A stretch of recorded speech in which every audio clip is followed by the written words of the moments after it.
Assalamualaikum warahmatullahi wabarakatuh. Innal hamdalillahi nahmaduhu wa nasta'inuhu wa nastaghfiruh wa na'udzu billahi min syururi anfusina wa min sayyiati a'malina. May yahdihillahu fala mudhillalah wa may yudlil fala hadiyalah.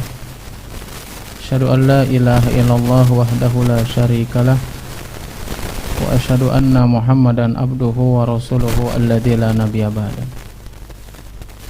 Qala Allah ta'ala fi kitabihil karim, ya ayyuhalladzina amanu taqullaha haqqa tuqatih wa la tamutunna illa wa antum muslimun. Ya ayyuhan nasu taqu rabbakumul ladzi khalaqakum min nafsin wahidah wa khalaqa minha zawjaha wa batha minhuma rijalan katsiran wa nisaa'a wattaqullaha alladzi tasaaluna bihi wal arham innallaha kana 'alaikum raqiba. Ya ayyuhalladzina amanu taqullaha wa qulu qawlan sadida yuslih lakum a'malakum wa yaghfir lakum dhunubakum wa may yuti'illaha wa rasulahu faqad faza fawzan 'azima. Amma ba'du. Alhamdulillah, segala puji hanya milik Allah Subhanahu wa taala. Kita memohon serta berlindung kepadanya, dan kita bersaksi bahwasanya tidak ada Tuhan yang berhak disembah kecuali Allah Subhanahu wa taala.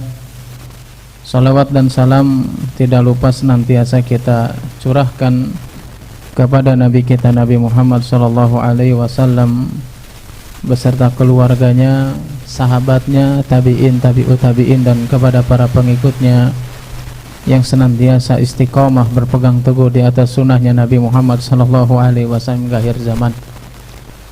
Alhamdulillah, atas izin Allah Subhanahu wa taala kita senantiasa diberikan kemudahan oleh Allah Subhanahu wa taala untuk sama-sama hadir di rumah dari rumah Allah Subhanahu wa taala untuk mempelajari hal-hal yang dijelaskan baik dalam Al-Qur'an ataupun dalam hadis Nabi sallallahu alaihi wasallam.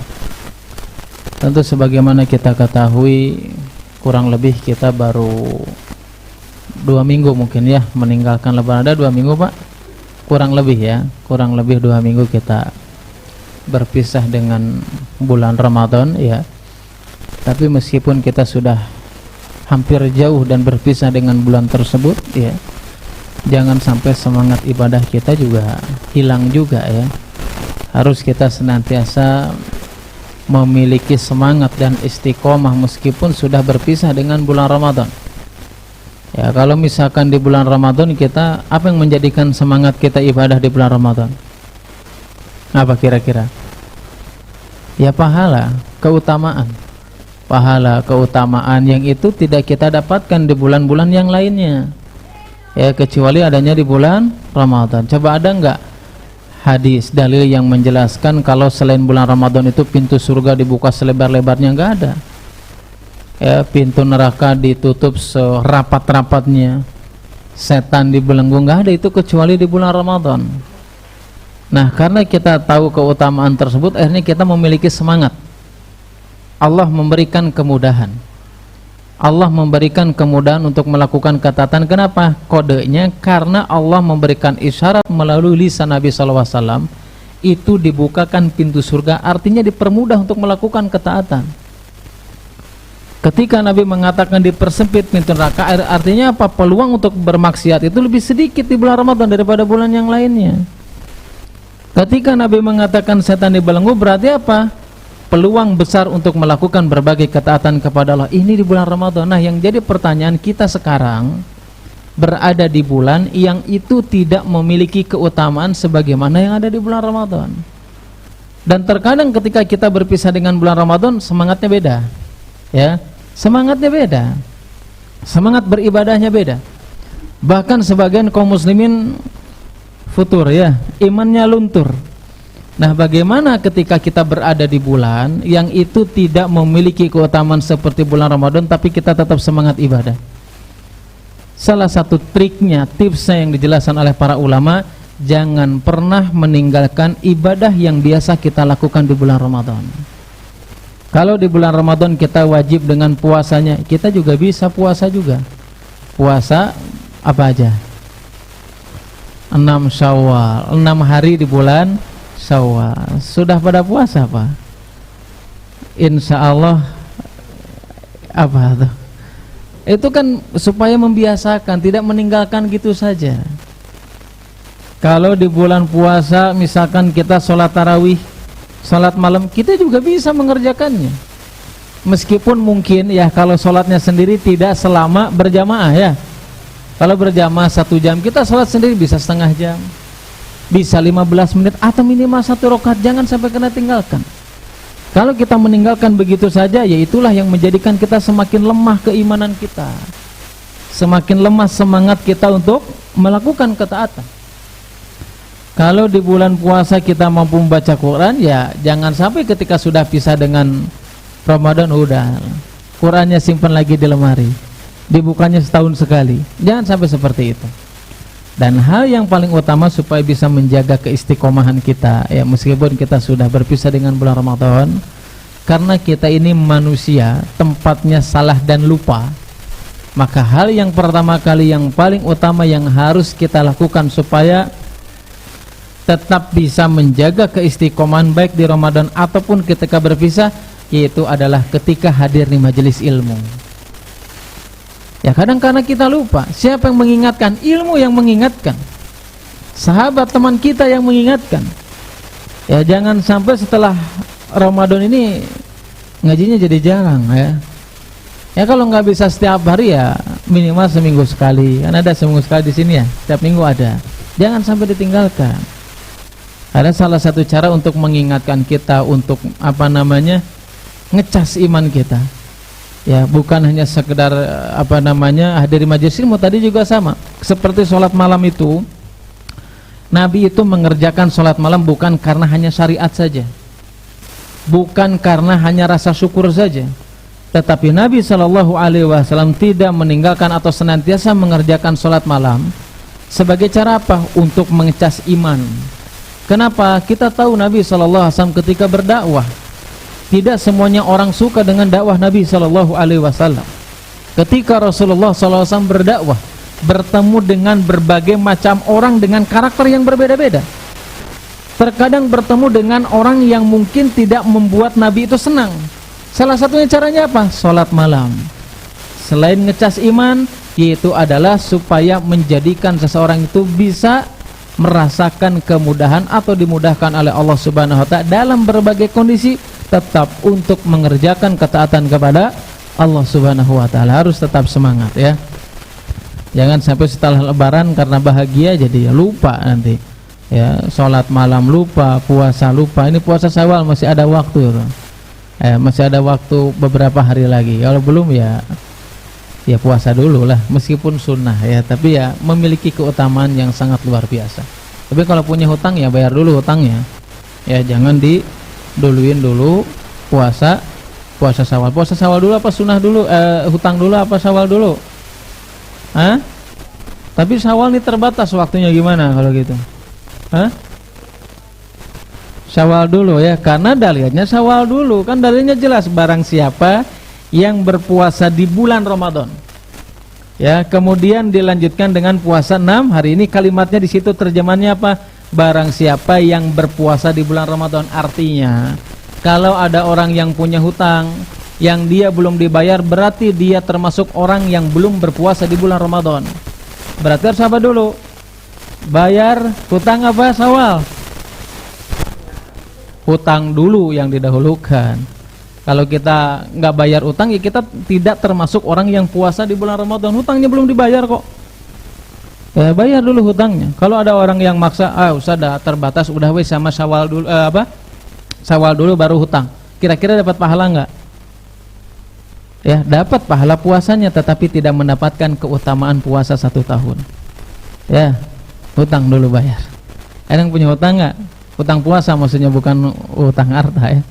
Kalau hutang harta ya insya Allah dari senyumnya kelihatan. Insya Allah pada kesempatan kali ini kita akan melanjutkan pembahasan tentang kitab Al-Kabair ya, tentang dosa-dosa besar. Di pertemuan yang sudah lama banget ya, kita sudah membahas 2 bab ya, tentang syirik dan membunuh jiwa. Ini sudah kita jelaskan di pertemuan-pertemuan sebelumnya. Kita lanjut ke bab selanjutnya ya. Bab selanjutnya yaitu adalah hal yang berkaitan dengan sihir. Kira-kira sihir itu apa artinya? Ada yang pernah tahu sihir apa artinya? Bukan menyem-menyem ya, itu bagian daripada sihir. Jampe-jampe, meskipun memang Ibnu Qudamah itu ya mengatakan bahwa sihir itu jampe, jimat-jimat dan kawan-kawannya. Kalau Syekh atau bahkan Imam Asy-Syafi'i rahimahullah ta'ala, beliau tidak menentukan definisi sihir tersebut. Kenapa? Karena sihir ini berbagai macam bentuk dan cara, kan macam-macam ya. Ada yang bentuknya apa tuh? Pelet ya. Ada yang bentuknya pelet. Pelet gimana bentuknya, Pak? Hah? Bentuknya gimana pelet? Yang jawab kayaknya pengalaman. Padahal ngetes aja ya. Mau norolangki juga na pengalaman ya kade Bu ta. Ada yang berbentuk pelet ya. Ada yang kalau yang kita kenal ya, karena dulu waktu kecil sering nonton film horor yang ditusuk-tusuk itu apa tuh? Santet ya. Ya berbagai macam jenisnya. Cuman memang sihir tersebut kalau kita merujuk kepada lisanul Arab ya, arti secara bahasanya, sihir itu adalah sesuatu yang lembut dan samar. Ya, sesuatu yang lembut dan samar. Nggak kelihatan kan? Nggak kelihatan. Dan lembut. Ya, tiba-tiba aya nu ngaganggu kanu awak gitu cenah cek orang Sunda mah ya. Aya nu ngaheureun kanu awaknya. Lembut ya, kemudian samar. Tidak terlihat. Makanya kalau kita melihat kalimat sihir dalam bahasa Arab itu kan sin, ha dan ro, ini akar katanya sama dengan kalimat sahur. Sahur puasa. Kenapa dinamakan sahur? Karena dilakukan di waktu yang tidak nampak, orang yang gak ada ngelihat remang-remang subuh, benar nggak? Nah makanya sin, ha dan ro ini menunjukkan bahwasanya sesuatu yang samar, sesuatu yang tidak nampak, atau sesuatu yang lembut, nggak kerasa. Dalam sebuah hadis Nabi SAW yang diriwayatkan Bukhari dan yang lainnya, Nabi SAW bersabda, inna minal bayani la sihra, sesungguhnya pada rangkaian kata di dalamnya mengandung sihir. Ya, dalam rangkaian kata, kata-kata yang indah dalam ucapan itu terkadang mengandung sihir. Benar apa enggak? Benar apa enggak? Apalagi yang datang sales tuh. Ya. Ngomongnya kesana kemari tiba-tiba nyoba satu nyobaan we tilu. Bener enggak? Iya, inna minal bayani la sihra. Dalam penjelasan, dalam rangkaian kata itu terkadang mengandung sihir, tapi sihir di sini bukan secara syariat, tetapi dalam hadis tersebut maksudnya secara bahasa. Kalau sihir itu yaitu adalah sesuatu yang lembut, sesuatu yang samar, terkadang kita nggak sadar ternyata terpengaruh. Ya, ini yang harus menjelaskan. Makanya para ulama kan menjelaskan kepada kita, kalau kita berdakwah, ya, kalau kita menyampaikan sesuatu, harus dengan kalimat-kalimat seolah-olah menyihir pendengarnya. Artinya apa? Seolah-olah kita nggak dengar tuh nggak sadar ternyata terbawa gitu. Nah itu sihir secara bahasa. Sesuatu yang samar, yang tidak nampak, lembut, tapi tiba-tiba langsung masuk. Nah itu sihir secara bahasa. Meskipun memang ya, kalau kita merujuk kepada pendapat Imam Syafi'i rahimahullahu taala, ya karena di sini kitabnya yang kita bahas kan Al-Kabair. Berarti segala sesuatu yang dibahas dalam kitab Al-Kabair adalah pembahasan tentang dosa-dosa besar. Meskipun memang para ulama, di antaranya Imam Syafi'i rahimahullahu taala, dalam kitab Al-Um, beliau itu menjelaskan bahwasanya sihir itu ada dua. Ya, ada dua dalam kitab Al-Um, karya besarnya Imam Syafi'i. Ada dua yang seperti apa? Menurut beliau rahimahullah ta'ala, yang pertama adalah sihir yang itu bisa menyebabkan seseorang keluar daripada agama Islam selain daripada syirik. ya sudah masyirik, kemudian mengeluarkan seseorang daripada agama Islam. Yaitu apa? Sihir yang di dalamnya mengandung meminta pertolongan kepada setan atau jin atau kepada yang lainnya, meminta kepada selain Allah Subhanahu wa taala. Sihir yang kedua yang dijelaskan Imam Syafi'i rahimahullah taala, yaitu adalah sihir yang di dalamnya itu tidak meminta kepada jin, setan dan kawan-kawannya, tetapi lebih kepada pengelabuan. Seperti apa contohnya? Sulap. Sulap itu yang saya ketahui atau yang kita ketahui itu kecepatan tangan, ya. Maka ini sihir, ya. Atau terkadang sebagian ulama mengatakan terkadang ini termasuk juga perbuatan syirik, dosa besar, tetapi tidak mengeluarkan seseorang daripada agama Islam. Kenapa? Karena terkadang tidak meminta kepada jin, setan atau bala tentaranya. Ya, ini diantara penjelasan para ulama. Tetapi konteks hari ini yang kita bahas, sihir yang dijelaskan dalam Al-Quran, yang termasuk dosa besar, yang menjadikan seseorang kafir, yang menjadikan seseorang masuk ke dalam nerakanya Allah Subhanahu wa taala, yang menjadikan Nabi SAW mengatakan hukum secara syariat Islam adalah dipenggal dengan kepalanya, kepalanya dipenggal. Artinya sihir konteksnya yang dia melakukan suatu amalan atau sihir yang kita kenal, dan dia meminta pertolongan kepada jin, setan atau bala tentaranya.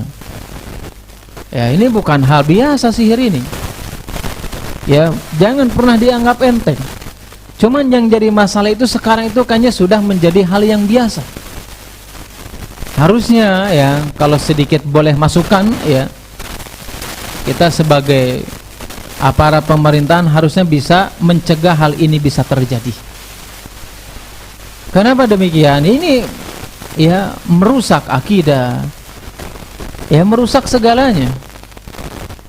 Apalagi sekarang hal-hal seperti itu kan sudah jadi hal biasa gitu.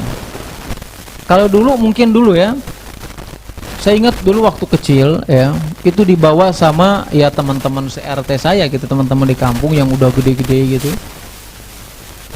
Pas kebetulan ada pertandingan bola.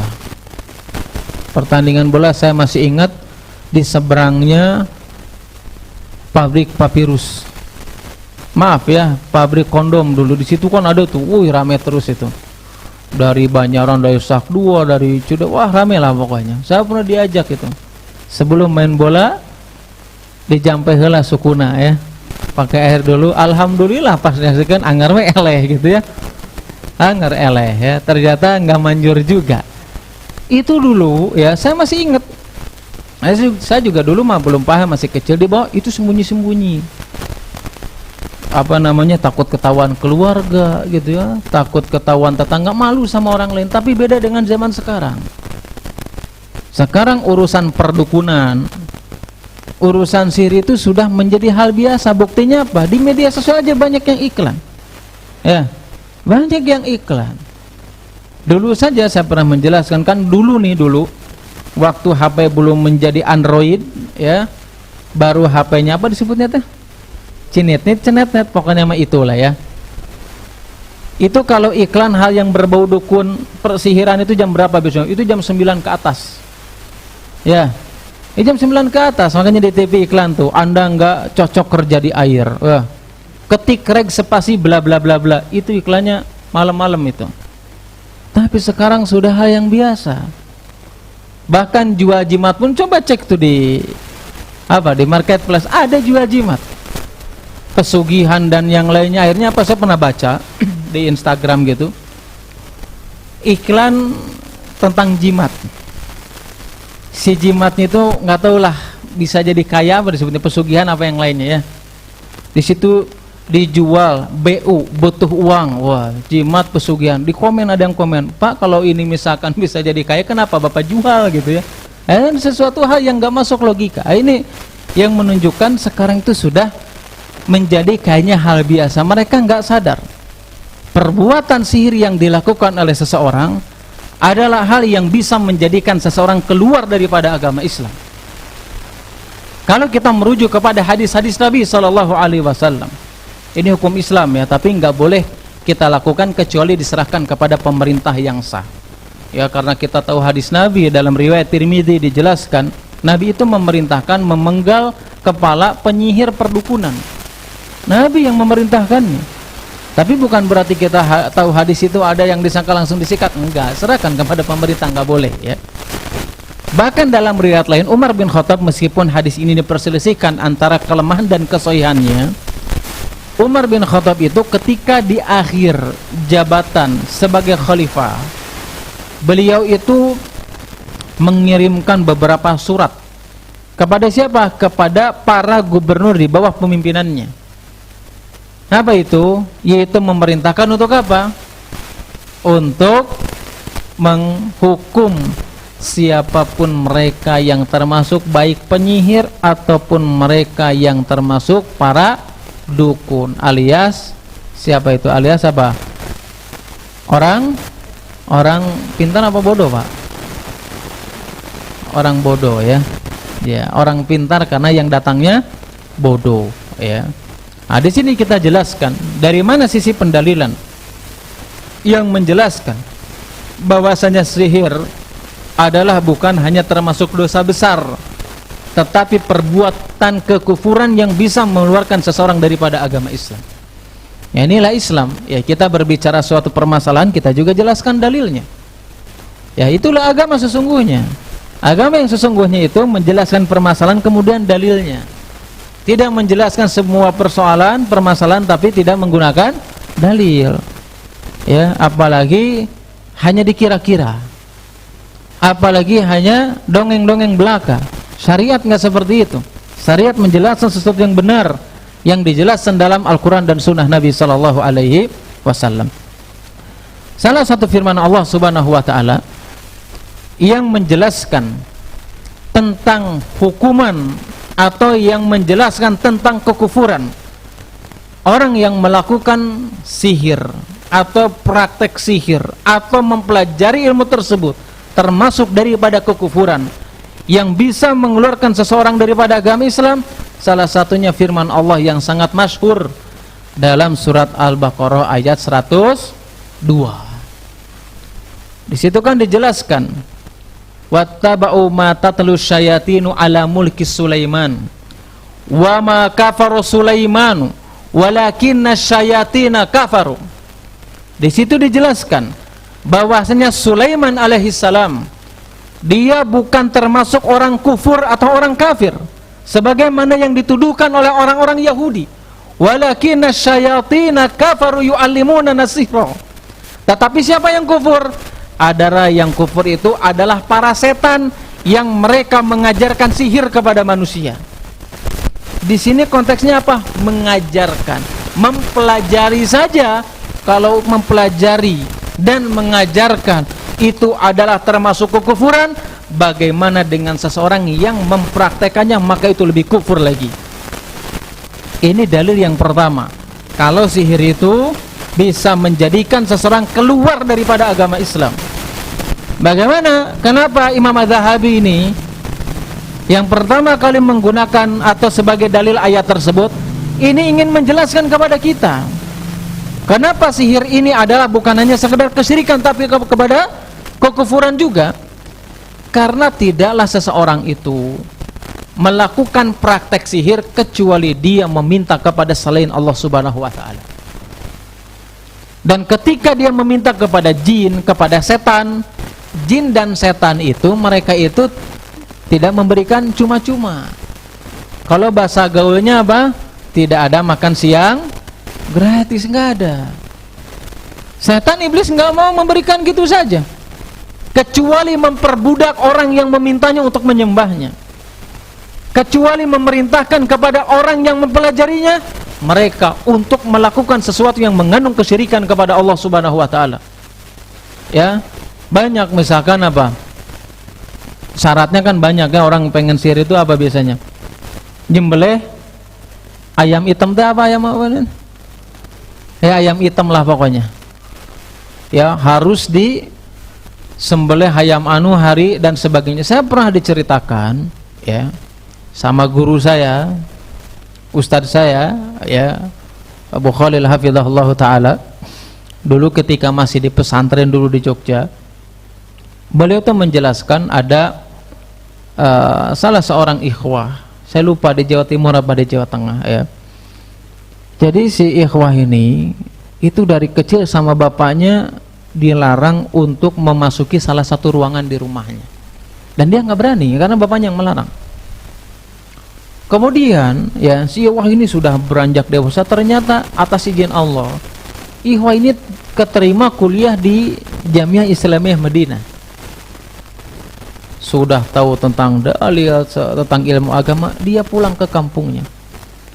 Dia penasaran kenapa bapaknya itu dulu melarang ya untuk masuk ke salah satu ruangan tersebut. Tetapi kalau nggak salah ya ceritanya, si ikhwan ini sudah tahu bapaknya itu pekerjaannya ya seperti itu. Ternyata pas dia sudah beranjak dewasa, dia memberanikan diri membuka ruangan tersebut. Ternyata di dalamnya nggak ada apa-apa kecuali tempat BAB. Tetapi alas kakinya, tempat meja kakinya itu terbuat daripada Al-Quran. Coba bagaimana mungkin bahwasanya hal tersebut tidak termasuk dosa besar? Bukankah kita semuanya mengetahui banyak ustadz ini mah syar'inya gimana? Oh saya juga suruh nulis bahasa Arab. Bahasa Arabnya apa? Ente ngerti apa enggak? Ya, kadang sebagian yang pernah membaca dalam sebuah apa namanya yang diceritakan oleh para ustadz juga ya. Jadi terkadang memang mereka itu kadang menulis Al-Fatihah gitu ya, tetapi menulisnya dengan apa? Dengan darah haid, dan sesuatu yang diharamkan. Artinya apa? Enggak mungkin seseorang itu melakukan kesirikan, melakukan praktek-praktek sihir kecuali dia sudah diperbudak oleh setan tersebut untuk melakukan melanggar syariat yang dijelaskan dalam Al-Quran dan Sunnah Nabi SAW. Di antaranya adalah melakukan kesyirikan. Ya, makanya apa? Wajar kalau sihir ini adalah termasuk perbuatan syirik dan bisa mengeluarkan seseorang daripada agama Islam. Dalam ayat tersebut, dalam surat Al-Baqarah ayat 102 tersebut, pertama tadi dijelaskan ya, yang kafir itu siapa? Setan yang dia mengajarkan. Berarti terlebih lagi yang mempraktekkan dan mengamalkannya.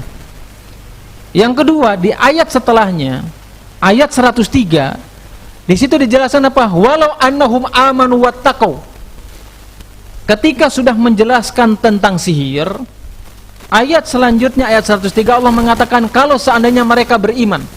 Berarti apa? Ini sebagai dalil orang yang melakukan sihir berarti mereka tidak beriman kepada Allah Subhanahu wa taala. Berarti kalau mereka tidak beriman berarti apa? Muslim apa bukan? Bukan, berarti dia terjerumus kepada kekufuran alias kekafiran, karena Allah yang mengatakan walau annahum amanu wattaqau. Kalau seandainya mereka beriman dan bertakwa kepada Allah, maka Allah akan memberikan ganjaran di sisi Allah Subhanahu wa taala. Ini dalil yang kedua yang menunjukkan bahwasanya perbuatan sihir bukan hanya sekadar kesyirikan, tetapi bisa menyebabkan seorang keluar daripada agama Islam.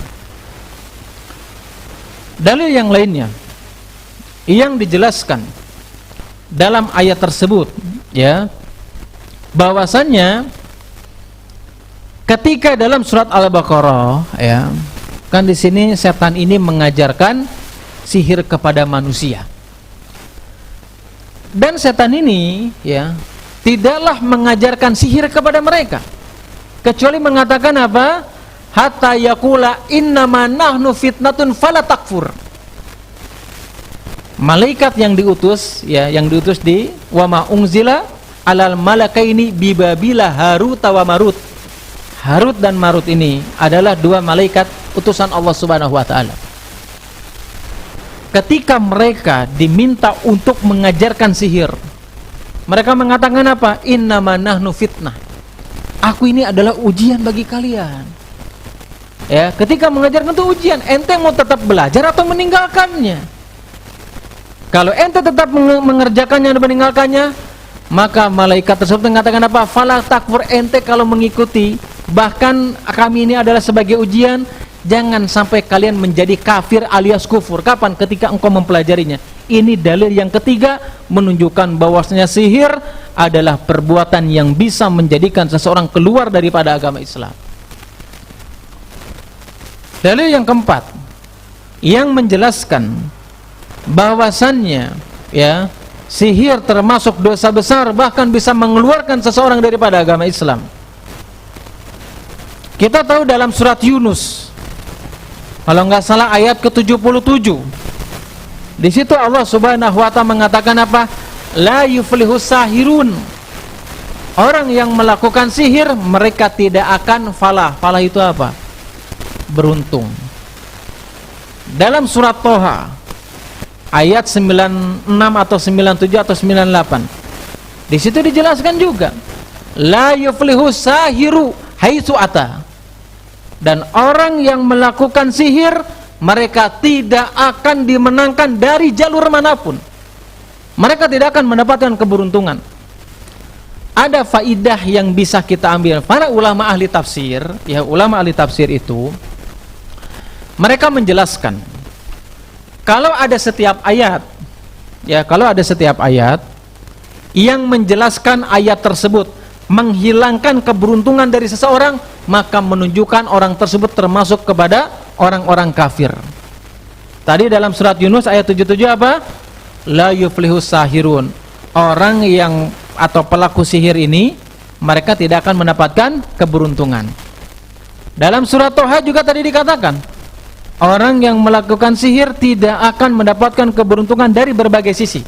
Berarti ayat ini menjelaskan ada orang yang dia tidak mendapatkan keberuntungan. Maka para ulama ahli tafsir mengatakan setiap ayat yang menjelaskan meniadakan keberuntungan dari seseorang, maka menunjukkan orang tersebut termasuk daripada orang-orang yang tidak beriman, alias termasuk mereka orang kafir.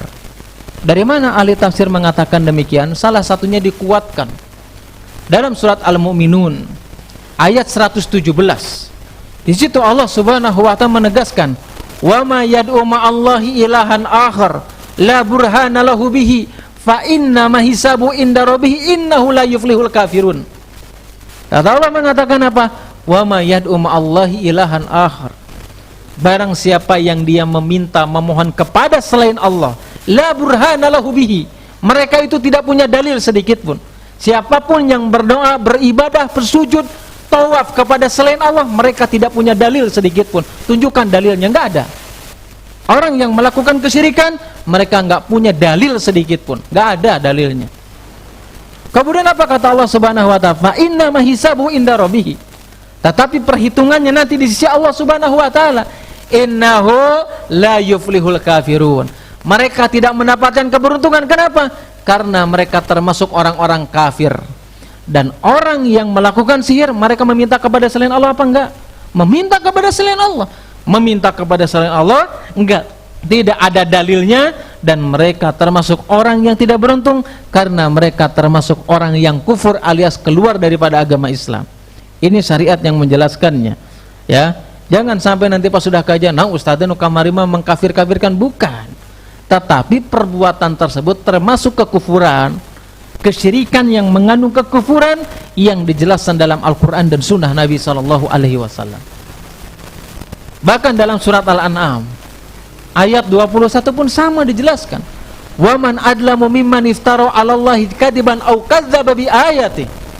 Barang siapa yang mendustakan Allah Subhanahu wa ta'ala, berdusta atas ayat-ayat Allah Subhanahu wa ta'ala. Kenapa? Karena mereka itu orang yang tidak beruntung. Kenapa? Karena termasuk melakukan apa? Melakukan kedoliman, dan kedoliman yang sangat besar apa? Yaitu adalah ketika seseorang melakukan kesyirikan kepada Allah Subhanahu wa ta'ala, salah satunya melakukan atau melewati dengan sihir. Ya. Dalil keberapa ini? Lupa saya tadi. Ketujuh apa ke-8, Pak? Hah? Dalil keberapa? Lupa saya. Ke-8. Bukan ke-7 ya? Bukan ya. Antara ke-4 sama ke-5 ya. Saya juga lupa.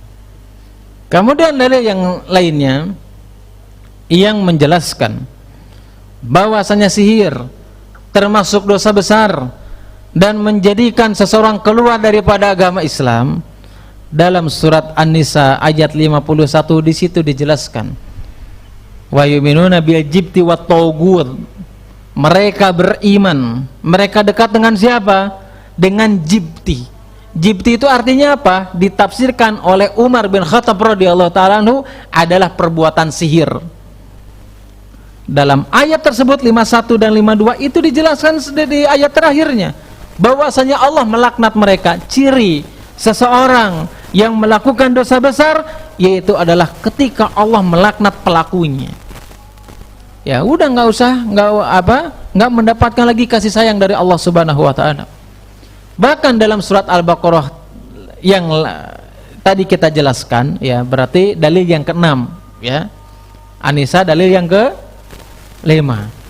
Al-Baqarah kemudian dalil yang ke-6 di ayat 102. Di situ kan dijelaskan walaqad alimu, mereka itu sudah tahu apa yang mereka lakukan itu tidak akan pernah mendapatkan keuntungan di akhirat kelak. Itu dalam surat Al-Baqarah ayat 102, ayat terakhir. Ketika Allah mengatakan mereka tidak mendapatkan keuntungan di akhirat, berarti apa? Tidak ada seorang pun yang tidak mendapatkan keuntungan di akhirat kecuali mereka adalah orang kafir. Kenapa? Karena orang mukmin, orang yang beriman, mereka mendapatkan keuntungan dari Allah Subhanahu wa taala, berbagai pahala yang diberikan oleh Allah Subhanahu wa taala. Kenapa mereka tidak mendapatkan keuntungan?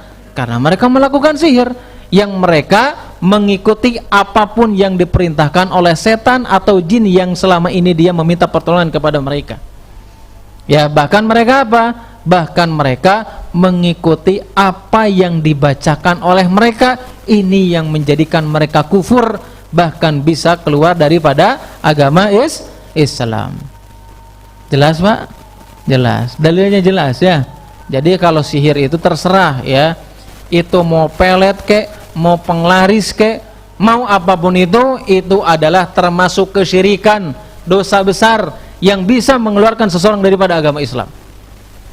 Ya, jangan bermacam-macam dengan hal tersebut.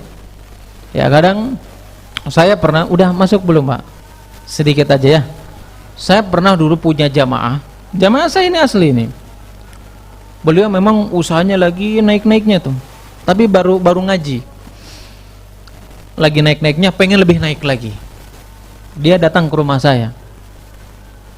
Saya ngobrol, karena wajar masih awam ya.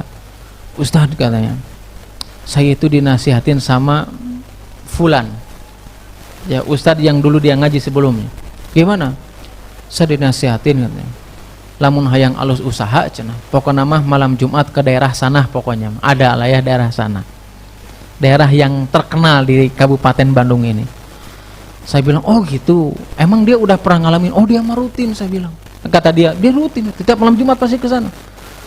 Katanya alus karena usaha. Alusna kumaha? Ya nanti setelah Isya insyaallah ya. Insyaallah nanti dilanjutkan. Subhanakallahumma wa bihamdika asyhadu an la ilaha illa anta astaghfiruka wa atubu ilaik. Assalamualaikum warahmatullahi wabarakatuh.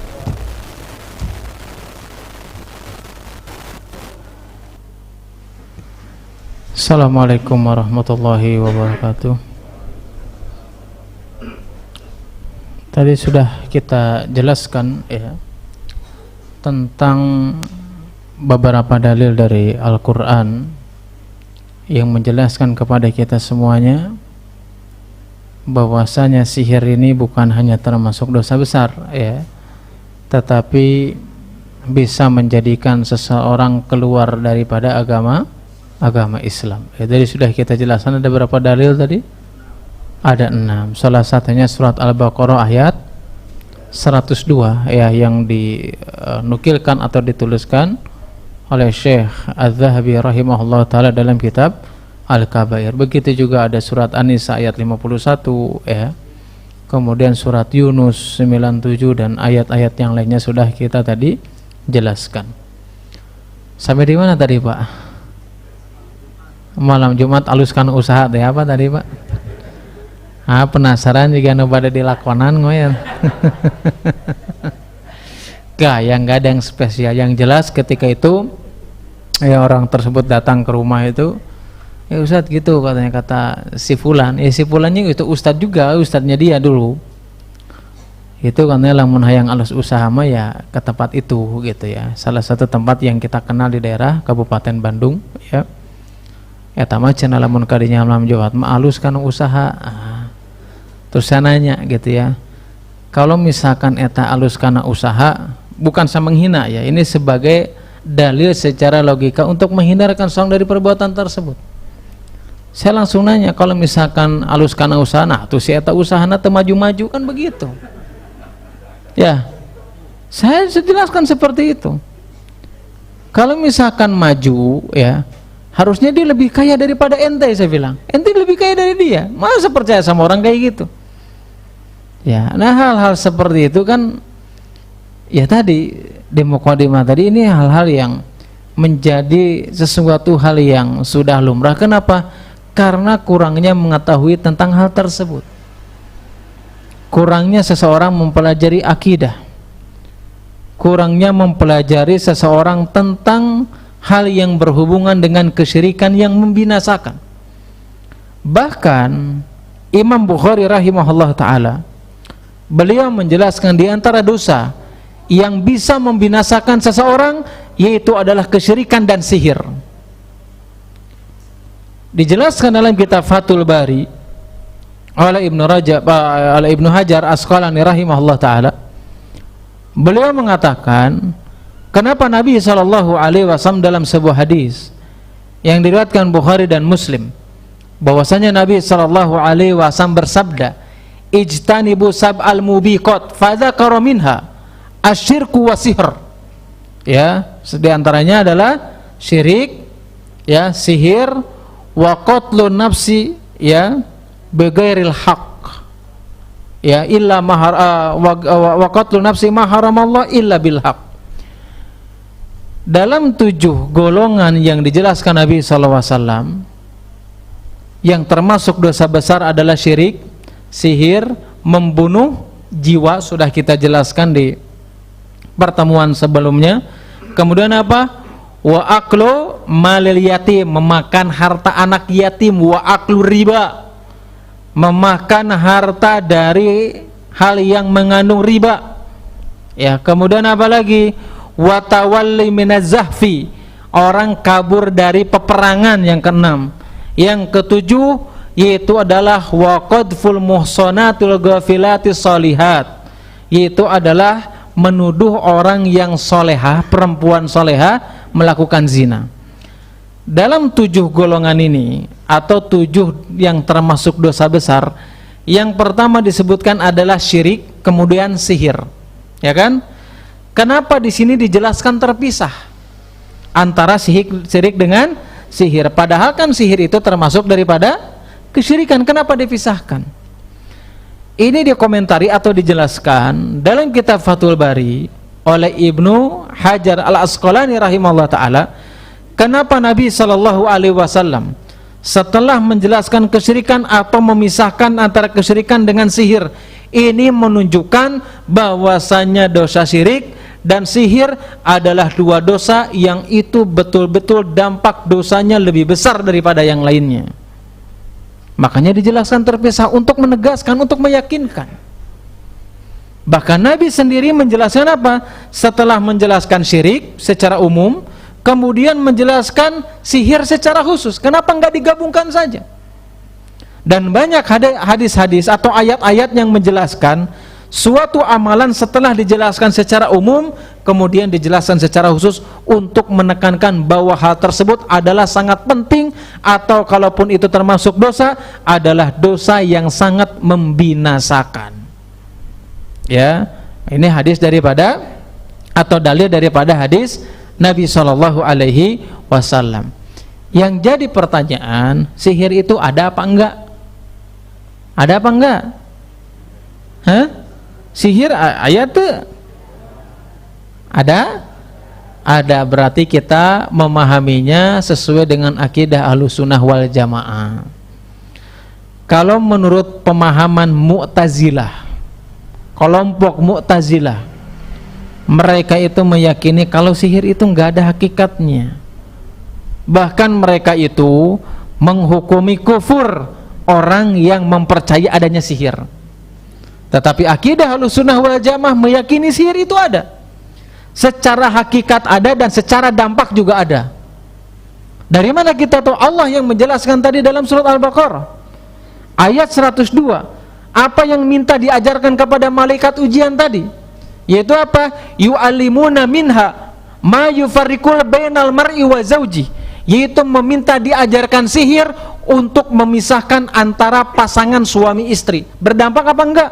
Berdampak. Ini menunjukkan sihir itu ada dan dampaknya juga ada, bukan sesuatu khayalan.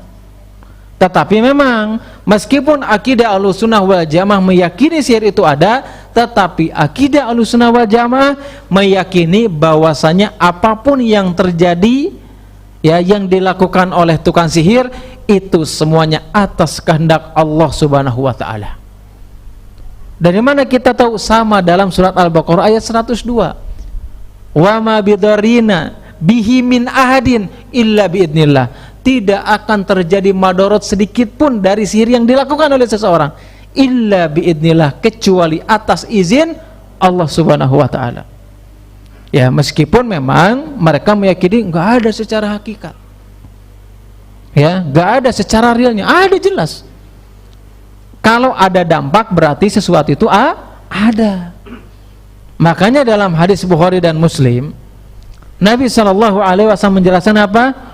Wa man tasabaha bisab'in tamaratin, barang siapa yang dia di pagi hari memakan 7 butir kurma ajwatan, setiap pagi memakan 7 butir kurma ajwa, walam yadurru dzalikal yauma summun wala sihrun.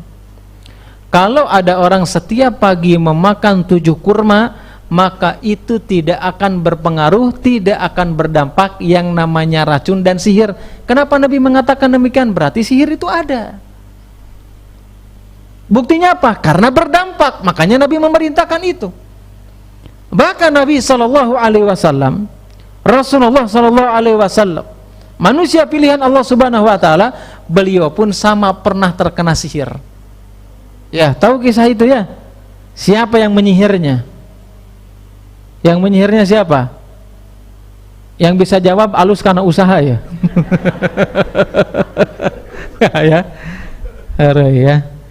Siapa yang bisa jawab? Siapa yang menyihir Nabi SAW orang Yahudi ketika itu? Dari Bani Zuraik. Namanya Labid bin A'sam. Itu pernah mesihir Nabi SAW. Hadis dari Aisyah yang diriwayatkan Bukhari dan Muslim. Ya, artinya apa? Berarti sihir itu ada. Di antara sebab Allah Subhanahu wa taala menurunkan surat Muawwidzatain. Muawwidzatain itu surat apa itu? Al-Falaq dan Anas. Salah satu sebabnya apa? Ketika Nabi SAW merasakan dampak sihir sebagai bukti kalau sihir itu ada sebagai akidah Ahlussunnah wal Jamaah. Sihir itu ada. Ya, meskipun sihir yang dialami Nabi SAW ketika itu apa? Nabi itu merasa melakukan sesuatu padahal Nabi tidak melakukan. Itu sihir yang dialami oleh Nabi SAW. Bahkan sampai ketika itu suatu hari atau suatu malam itu berada di samping Aisyah radhiyallahu taala anha. Ketika itu Nabi SAW berdoa kepada Allah Subhanahu wa taala, memohon kepada Allah Subhanahu wa taala, kemudian bertanya kepada Aisyah, apakah engkau tahu tentang permohonan aku yang Allah Subhanahu wa taala kabulkan dari apa yang aku tanyakan kepadanya? Yaitu apa? Bahwasanya ada 2 orang yang menghampiri aku, kata Nabi SAW, yang dia berada di samping atau dekat kepalaku, dan satunya dia berada dekat kakiku.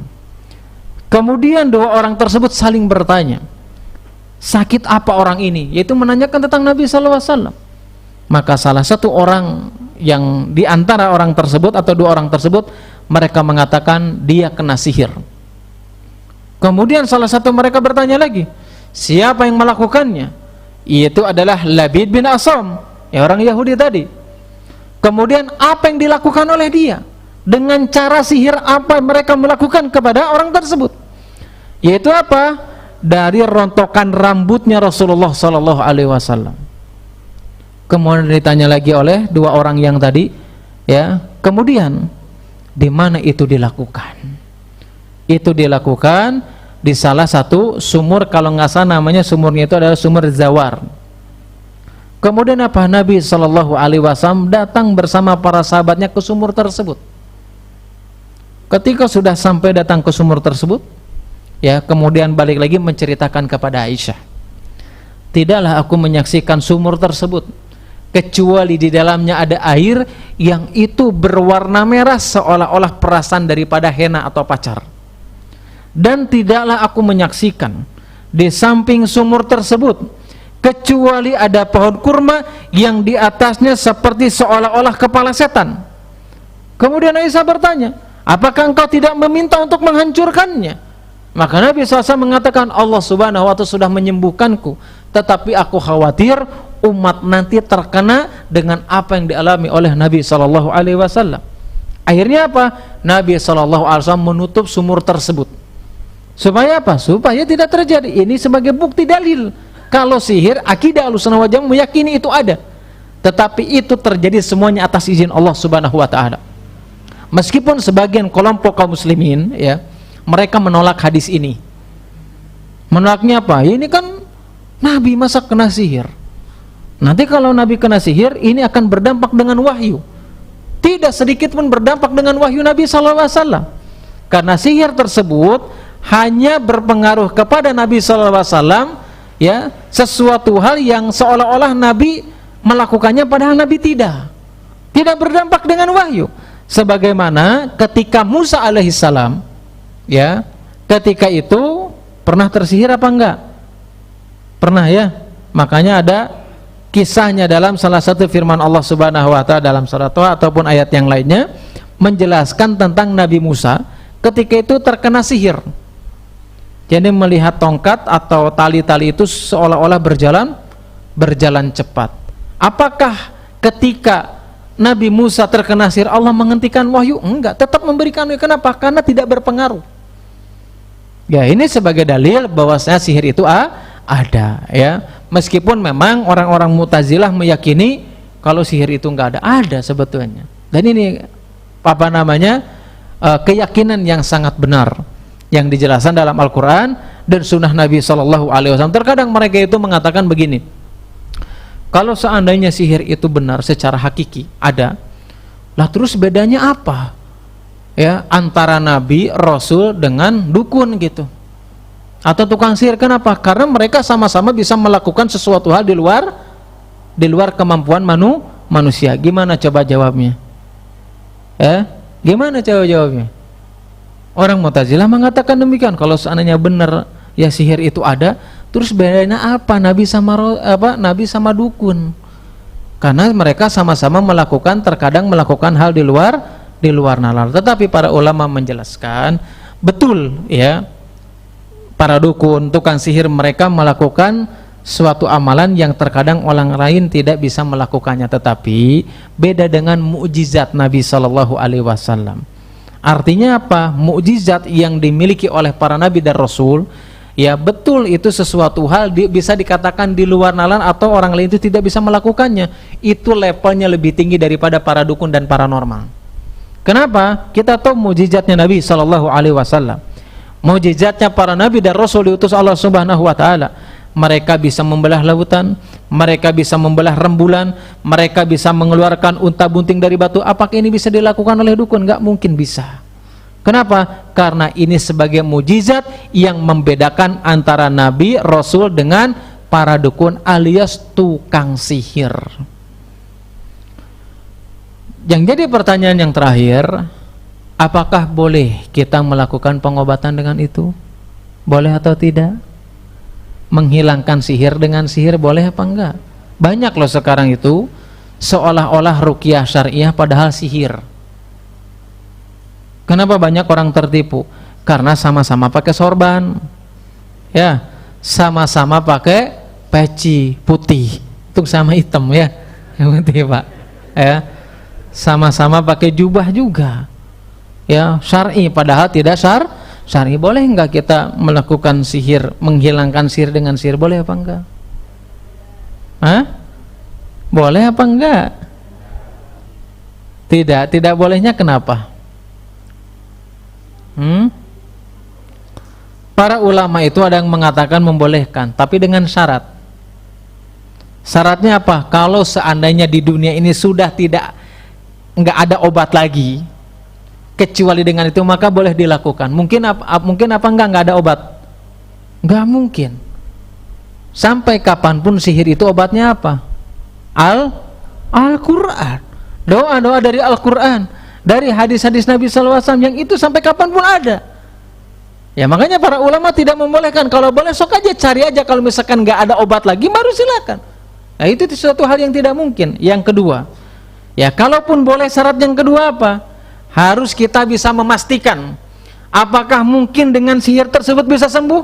Nggak mungkin kita bisa memastikannya. Kenapa? Karena itu perkara yang gaib. Ya, meskipun memang, tapi kan Ustadz ada kaidah. Kaidahnya apa? Dalam usul fikih itu dijelaskan, sesuatu hal larangan itu bisa jadi mubah ketika dalam keadaan darurat. Betul. Ya, ketika sihir ini sekarang bisa jadi darurat apa enggak? Enggak, masih banyak cara-cara lain. Salah satunya apa? Dengan ruqyah syariah, dengan membacakan ayat-ayat dalam Al-Quran. Jadi kesimpulannya apa? Enggak boleh ya untuk menyembuhkan sihir dengan kesihiran yang lainnya. Wallahu a'lam bishawab. Jelas sampai di sini, Pak? Jelas? Jelas. Jangan diambil pelajaran alus karena usahana, jangan ya. Tetapi ambil pelajaran apa? Bahwa syirik itu bisa mengeluarkan seseorang daripada agama Islam. Atau sihir ini bahwasanya selain daripada dosa besar adalah bisa menjadikan seseorang murtad atau keluar daripada agama Islam. Menurut siapa? Menurut yang dijelaskan dalam Al-Quran dan sunnah Nabi SAW, baik dijelaskan dalam Al-Quran ataupun melalui lisan Rasulullah SAW. Wallahu a'lam bishawab. Ini mungkin yang bisa disampaikan hari ini, mudah-mudahan bermanfaat khususnya bagi saya pribadi, umumnya bagi bapak-bapak dan ibu-ibu sekalian. Mudah-mudahan kita semuanya dijauhkan dari hal-hal seperti itu ya.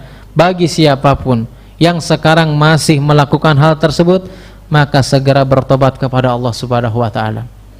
Ya, kenapa? Karena itu sebuah kedzaliman. Nabi itu mengatakan apa? Ada 3 kedzaliman. Yang satu adalah kedzaliman yang tidak akan pernah diampuni. Yang kedua, kedzaliman yang mungkin bisa saja diampuni. Yang ketiga ya adalah kedzaliman yang tidak akan ditinggalkan. Kedzaliman yang pertama yang tidak akan pernah diampuni oleh Allah Subhanahu wa taala, yaitu adalah kedzaliman ketika seseorang melakukan kesyirikan dan dia wafat belum bertobat kepada Allah, sampai kapanpun tidak akan pernah diampuni oleh Allah Subhanahu wa taala. Innallaha la yaghfiru ayyushraka bihi wa yaghfiru ma duna dzalika liman yasha. Allah tidak akan pernah mengampuni dosa kesyirikan.